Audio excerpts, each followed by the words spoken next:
The repaired alarm clock rang at 6 o'clock the next morning. Harry turned it off quickly and dressed silently. He mustn't wake the Dursleys. He stole downstairs without turning on any of the lights. He was going to wait for the postman on the corner of Privet Drive and get the letters for number 4 first. His heart hammered as he crept across the dark hall towards the front door. Arrgh! Harry leapt into the air.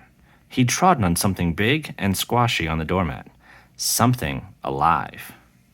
Lights clicked on upstairs, and to his horror, Harry realized that the big, squashy something had been his uncle's face. Uncle Vernon had been lying at the foot of the front door in a sleeping bag, clearly making sure that Harry didn't do exactly what he'd been trying to do. He shouted at Harry for about half an hour and then told him to go and make a cup of tea. Harry shuffled miserably off into the kitchen, and by the time he got back, the post had arrived, right into Uncle Vernon's lap. Harry could see 3 letters addressed in green ink. "I want," he began, but Uncle Vernon was tearing the letters into pieces before his very eyes. Uncle Vernon didn't go to work that day. He stayed at home and nailed the letters. "See," he explained to Aunt Petunia through a mouthful of nails. "If they can't deliver them, they'll just give up." "I'm not sure that'll work, Vernon." "Oh, these people's minds work in strange ways, Petunia. They're not like you and me," said Uncle Vernon, trying to knock in a nail with a piece of fruitcake Aunt Petunia had just brought him. On Friday, no fewer than 12 letters arrived for Harry. As they couldn't go through the letterbox, they had been pushed under the door, slotted through the sides, and a few even forced through the small windows in the downstairs toilet. Uncle Vernon stayed at home again. After burning all the letters, he got out a hammer and nails and boarded up the cracks around the front and back doors so no one could go out. He hummed Tiptoe Through the Tulips as he worked, and jumped at small noises. On Saturday, things began to get out of hand. 24 letters to Harry found their way into the house, rolled up and hidden inside each of the 24 eggs that their very confused milkman had handed Aunt Petunia through the living room window. While Uncle Vernon made furious telephone calls to the post office and the dairy trying to find someone to complain to, Aunt Petunia shredded the letters in her food mixer. "Who on earth wants to talk to you this badly?" Dudley asked in amazement. On Sunday morning, Uncle Vernon sat down at the breakfast table, looking tired and rather ill, but happy. "No post on Sundays," he reminded them happily as he spread marmalade on his newspapers. "No letters today." Something came whizzing down the kitchen chimney as he spoke and caught him sharply on the back of the head. Next moment, 30 or 40 letters came pelting out the fireplace like bullets. The Dursleys ducked, but Harry leapt into the air trying to catch one. "Out! Out!" Uncle Vernon seized Harry around the waist and threw him into the hall. When Aunt Petunia and Dudley had run out with their arms over their faces, Uncle Vernon slammed the door shut. They could hear the letters still streaming into the room, bouncing off the walls and floor.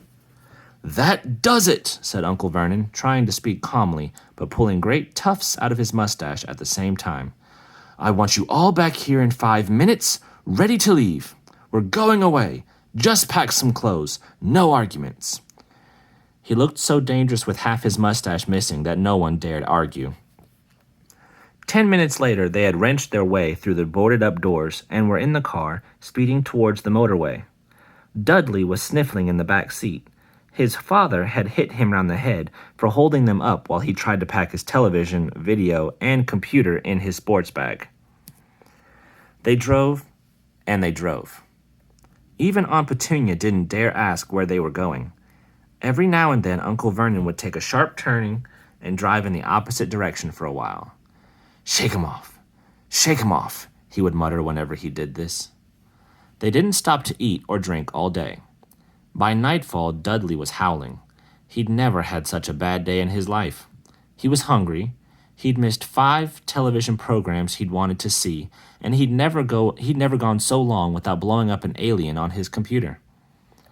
Uncle Vernon stopped at last outside a gloomy-looking hotel on the outskirts of a big city. Dudley and Harry shared a room with twin beds and damp, musty sheets. Dudley snored, but Harry stayed awake, sitting on the windowsill, staring down at the lights of passing cars and wondering.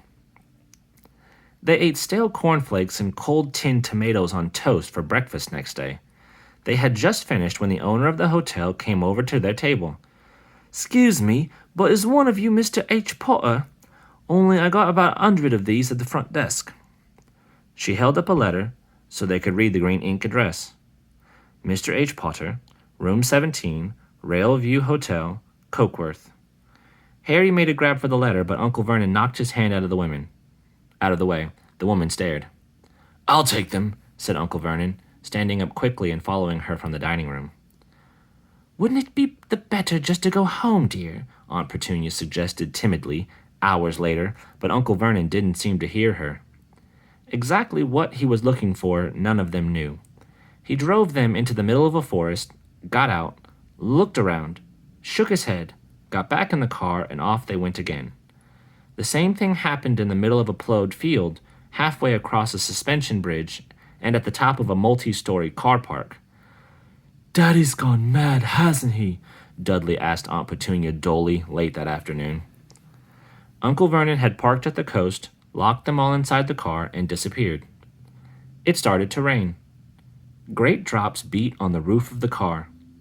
Dudley sniveled. "It's Monday," he told his mother.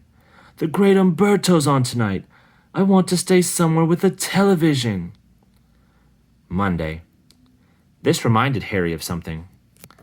If it was Monday, and you could usually count on Dudley to know the days of the week because of television, then tomorrow was Tuesday, which was Harry's 11th birthday. Of course, his birthdays were never exactly fun.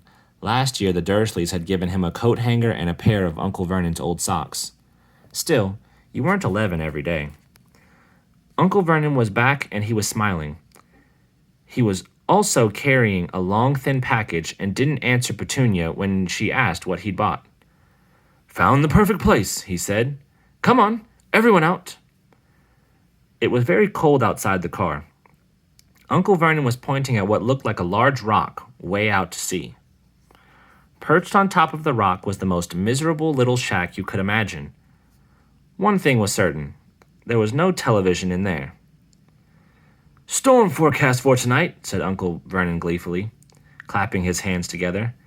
"And this gentleman's kindly agreed to lend us his boat." A toothless old man came ambling up to them, pointing with a rather wicked grin at an old rowing boat bobbing in the iron-gray water below them. "I've already got us some rations," said Uncle Vernon. "So, all aboard." It was freezing in the boat. Icy sea spray and rain crept down their necks, and a chilly wind whipped their faces. After what seemed like hours, they reached the rock, where Uncle Vernon, slipping and sliding, led the way to the broken-down home. The inside was horrible. It smelled strongly of seaweed, the wind whistled through the gaps in the wooden walls, and the fireplace was damp and empty. There were only 2 rooms. Uncle Vernon's rations turned out to be a packet of crisps each and 4 bananas. He tried to start a fire, but the empty crisp packets just smoked and shriveled up. "Could do with some of those letters now, eh?" he said cheerfully. He was in a very good mood. Obviously, he thought nobody stood a chance of reaching them here in a storm to deliver post. Harry privately agreed, though the thought didn't cheer him up at all. As night fell, the promised storm blew up around them. Spray from the high waves splattered the walls of the hut, and a fierce wind rattled the filthy windows. Aunt Petunia found a few moldy blankets in the second room and made up a bed for Dudley on the moth-eaten sofa. She and Uncle Vernon went off to the lumpy bed next door, and Harry was left to find the softest bit of floor he could and to curl up under the thinnest, most ragged blanket. The storm raged more and more ferociously as the night went on. Harry couldn't sleep. He shivered and turned over, trying to get comfortable, his stomach rumbling with hunger. Dudley's snores were drowned by the low rolls of thunder that started near midnight. The lighted dial of Dudley's watch, which was dangling over the edge of the sofa on his fat wrist, told Harry he'd be 11 in 10 minutes' time. He lay and watched his birthday tick nearer, wondering if the Dursleys would remember it all, wondering where the letter writer was now. 5 minutes to go. Harry heard something creak outside. He hoped the roof wasn't going to fall in, although he might be warmer if it did. 4 minutes to go. Maybe the house in Privet Drive would be so full of letters when they got back that he'd be able to steal one somehow. 3 minutes to go. Was that the sea slapping hard on the rock? 3 minutes to go. Was that the sea slapping hard on the rock like that? And 2 minutes to go. What was that funny crunching noise? Was the rock crumbling into the sea? 1 minute to go and he'd be 11. 30 seconds. 20. 10. 9. Maybe he'd wake Dudley up just to annoy him. 3, 2, 1. Boom! The whole shack shivered, and Harry sat bolt upright, staring at the door. Someone was outside, knocking to come in. Chapter 4. The Keeper of the Keys. Boom! They knocked again. Dudley jerked awake. "Where's the cannon?" he said dumbly. There was a crash behind them, and Uncle Vernon came skidding into the room. He was holding a rifle in his hand. Now they knew what had been in the long, thin package he had brought with them. Who's there?" he shouted. "I warn you, I'm armed." There was a pause. Then, smash!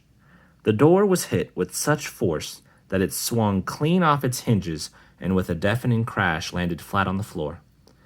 A giant of a man was standing in the doorway.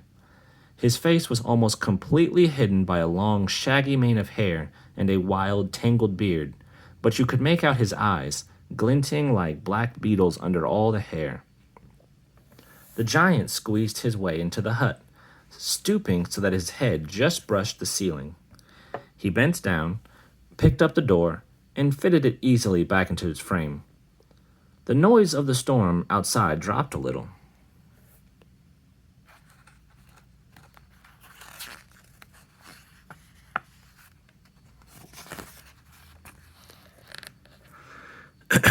He turned to look at them all. "Couldn't make us a cup of tea, could you? It's not been an easy journey."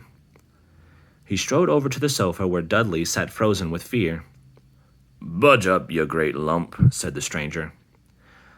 Dudley squeaked and ran to hide behind his mother, who was crouching, terrified, behind Uncle Vernon. "And here's Harry," said the giant. Harry looked up into the fierce, wild, shadowy face and saw that the beetle eyes were crinkled in a smile. "Last time I saw you, you was only a baby," said the giant. "You look a lot like your dad, but you've got your mom's eyes." Uncle Vernon made a funny rasping noise. "I demand that you leave at once, sir," he said. "You are breaking and entering." "Aw, hush up, Dursley, you great prune," said the giant. He reached over the back of the sofa, jerked the gun out of Uncle Vernon's hands, bent it into a knot as easily as if it had been made of rubber, and threw it into a corner of the room. Uncle Vernon made another funny noise, like a mouse being trodden on. "Anyway, Harry," said the giant, turning his back on the Dursleys, "a very happy birthday to you. Got something for you here. I might have sat on it at some point, but it'll taste all right." From an inside pocket of his black overcoat, he pulled a slightly squashed box. Harry opened it with trembling fingers.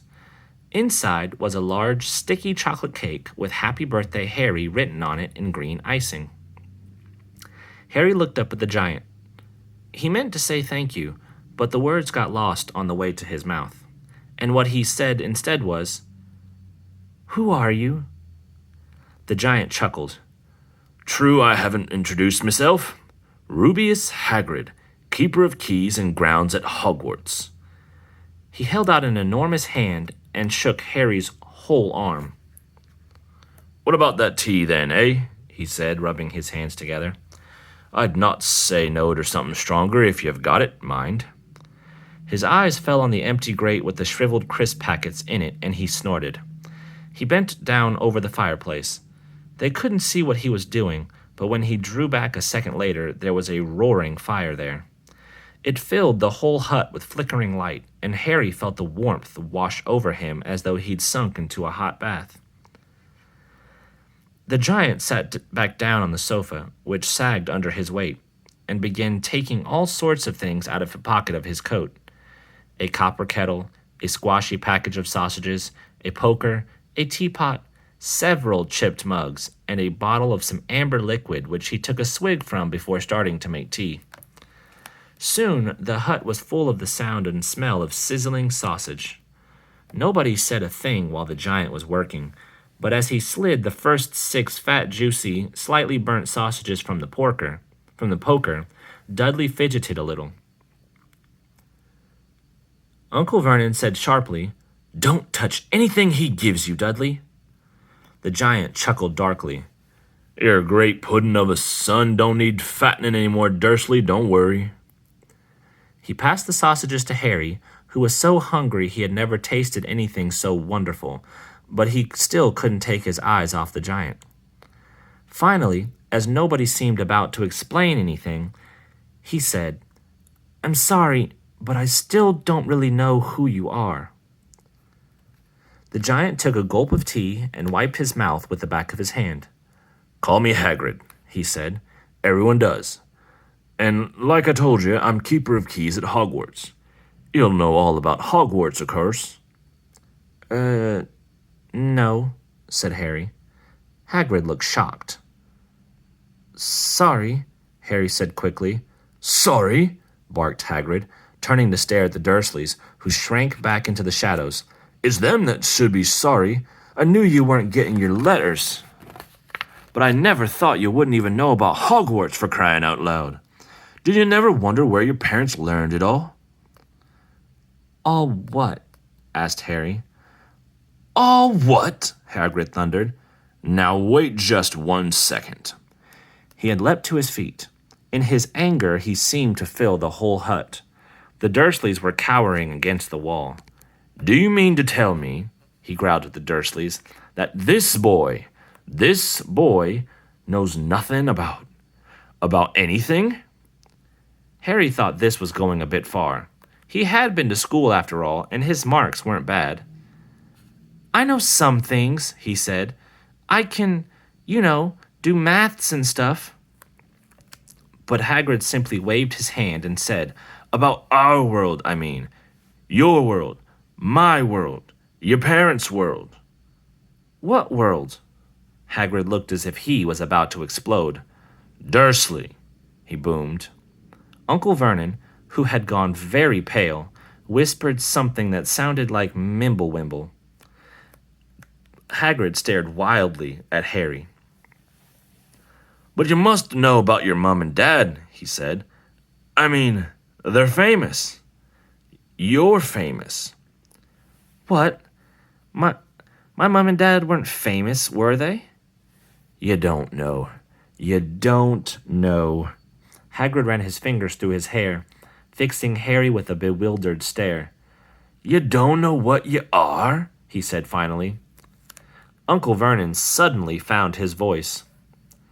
"Stop!" he commanded. "Stop right there, sir. I forbid you to tell the boy anything." A braver man than Vernon Dursley would have quailed under the furious look Hagrid now gave him. When Hagrid spoke, his every syllable trembled with rage. "You never told him what was in the letter Dumbledore left for him. I was there. I saw Dumbledore leave it, Dursley, and you have kept it from him all these years." "Kept what from me?" said Harry eagerly. "Stop! I forbid you!" yelled Uncle Vernon in panic. Aunt Petunia gave a gasp of horror. "Ah, go boil your heads, both of you," said Hagrid. "Harry, you're a wizard." There was silence inside the hut. Only the sea and the whistling wind could be heard. "I'm a what?" gasped Harry. "A wizard, of course," said Hagrid, sitting back down on the sofa, which groaned and sank even lower. "And a thumping good 'un, I'd say, once you've been trained up a bit. With a mom and dad like yours, what else would you be? And I reckon it's about time you read your letter." Harry stretched out his hand at last to take the yellowish envelope, addressed in emerald green to Mr. H. Potter, the floor, hut on the rock, the sea. He pulled out the letter and read, "Hogwarts, School of Witchcraft and Wizardry. Headmaster Albus Dumbledore. Order of Merlin, First Class, Grand Sorcery, Chief Warlock, Supreme Mugwump, International Confederacy of Wizards. Dear Mr. Potter, we are pleased to inform you that you have a place at Hogwarts School of Witchcraft and Wizardry. Please find enclosed a list of all necessary books and equipment. Term begins on 1 September. We await your owl by no later than the 31st of July. Yours sincerely, Minerva McGonagall, Deputy Headmistress. Questions exploded inside Harry's head like fireworks, and he couldn't decide which to ask first. After a few minutes, he stammered, "What does it mean, they await my owl?"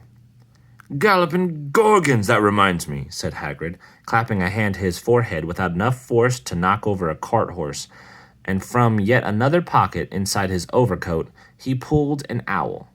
A real, live, rather ruffled-looking owl, a long quill, and a roll of parchment. With his tongue between his teeth, he scribbled a note which Harry could read upside down. "Dear Mr. Dumbledore, giving Harry his letter, taking him to buy his things tomorrow. Weather's horrible. Hope you're well. Hagrid." Hagrid rolled up the note, gave it to the owl, which clamped it in its beak, went to the door, and threw the owl into the storm. Then he came back and sat down as though this was as normal as talking on the telephone.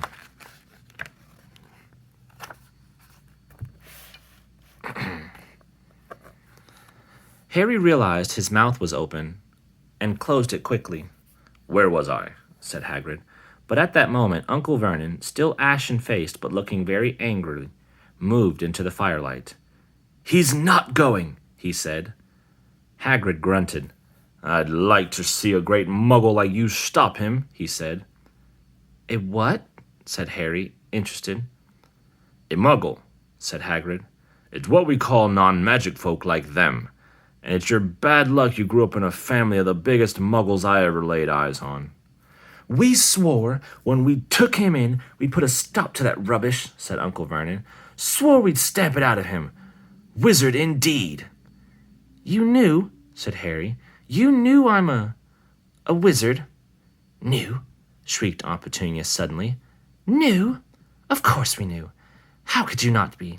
My dratted sister being what she was. Oh, she got a letter just like that and disappeared off to that school and came home every holiday with her pockets full of frog spawn turning teacups into rats. I was the only one who saw her for what she was, a freak. But for my mother and father, oh no, it was Lily this and Lily that. They were proud of having a witch in the family." She stopped to draw a deep breath and then ranting on. It seemed she had been wanting to say all this for years. "Then she met that Potter at school, and they left and got married and had you.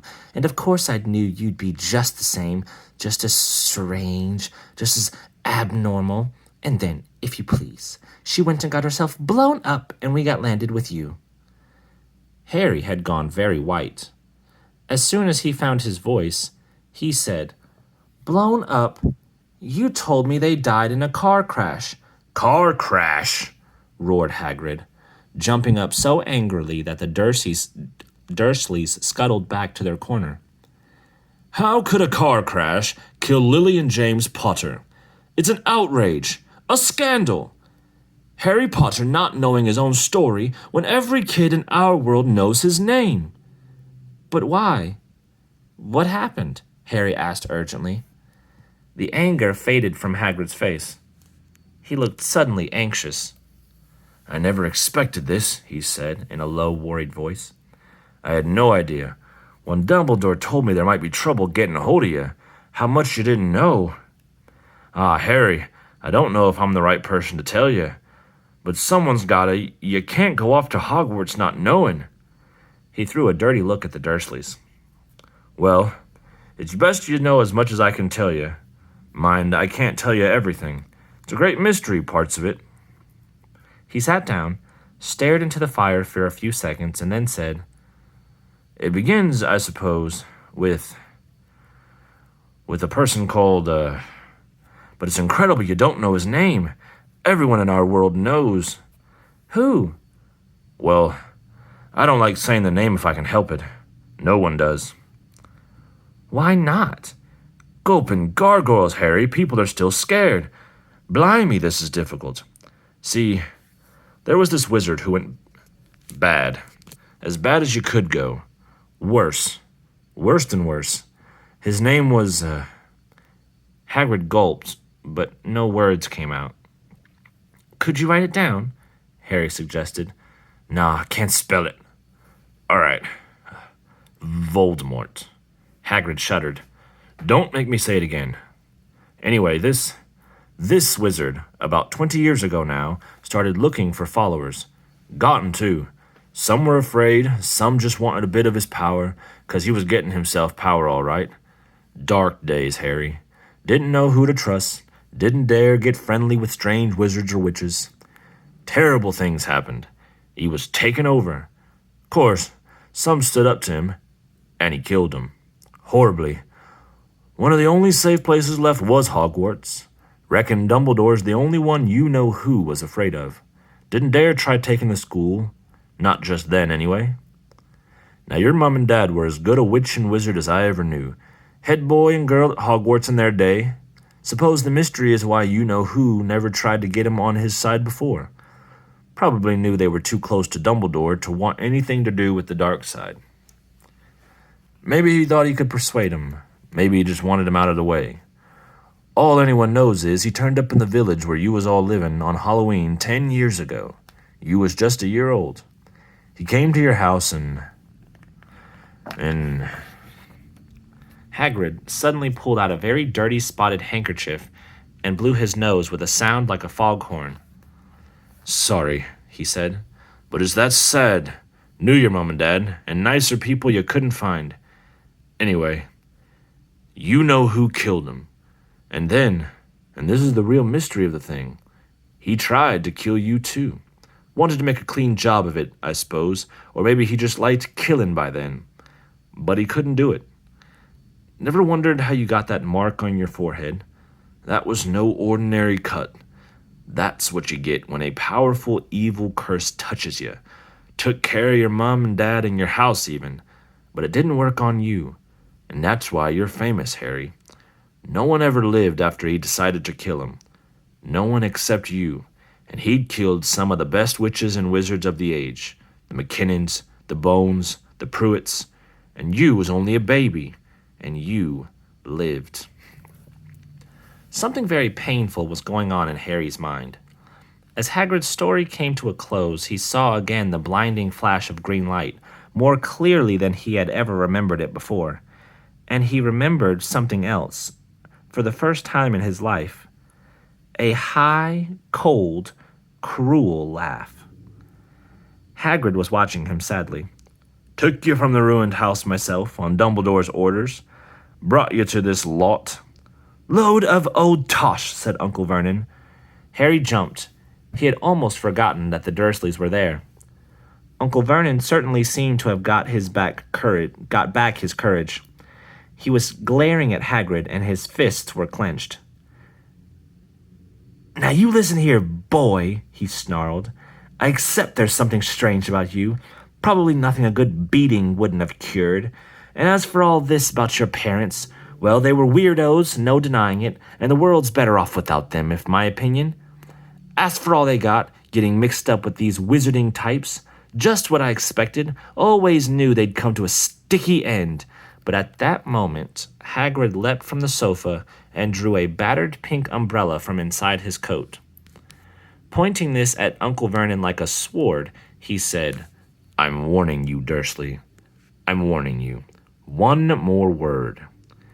In danger of being speared on the end of an umbrella by a bearded giant, Uncle Vernon's courage failed again. He flattened himself against the wall and fell silent. That's better, said Hagrid, breathing heavily and sitting back down on the sofa, which this time sagged right down to the floor.